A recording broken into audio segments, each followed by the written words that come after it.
பார்த்து அடை வச்சு ஒரு 4-5 குஞ்சு பொரிச்சிச்சான். அதில் ஒரு குஞ்சு மட்டும் ரொம்ப கருப்பாகவும் ஒரு மாதிரி வித்தியாசமாகவும் இருக்கவும் வாத்தும் அதோடைய குஞ்சுகளும் இந்த குஞ்சை ஏளனமாக பேசிச்செல்லாம் அந்த கூட்டத்தில் சேர்க்கலையாம். அந்த சோகத்தில் இந்த வாத்து மட்டும் தனிமையாகவே இருந்துச்சான்.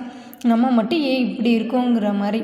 அப்புறம் பார்த்தா அந்த குளத்துக்குள்ளே நிறைய வாத்துகள்லாம் போச்சான். அதை பார்க்கவும் அதுக்கு ரொம்ப ஆச்சரியமாக இருந்துச்சு. இவ்வளோ அழகான வாத்துக்கள் அப்படின்னு சொல்லிட்டு அந்த குளத்துல இறங்கலான்னு எட்டி பார்க்கும்போது அந்த தண்ணியில் தன் முகம் தெரிஞ்சவொடனே இவ்வளோ அசிங்கமாக இருக்கோம் நம்ம அப்படி சொல்லிட்டு இனிமேல் இந்த தண்ணியை எட்டி கூட பார்க்கக்கூடாதுன்னு அப்படியே காட்டுக்குள்ளே அப்படியே ஒரு பயணமாக கிளம்பிருச்சான். யாரையும் நம்ம பார்க்கக்கூடாது அப்படின்னு பார்த்தா குளிர் அதிகமாக தாங்க முடியாமல் அதோடைய சத்தம் கேட்டு அங்கே மரம் வெட்டிக்கிட்டு இருந்தவர் அந்த வாத்தை குஞ்சை எடுத்துகிட்டு போய் வளர்க்க ஆரம்பிச்சிட்டார்.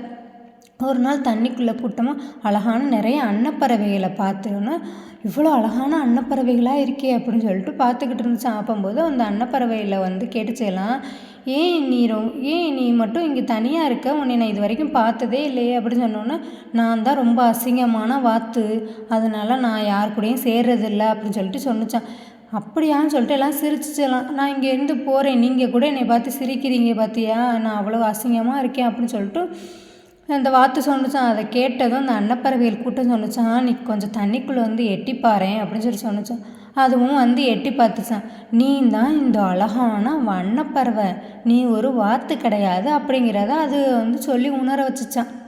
அதை கேட்டதும் இதுக்கு ரொம்ப சந்தோஷமாக இருந்துச்சான்.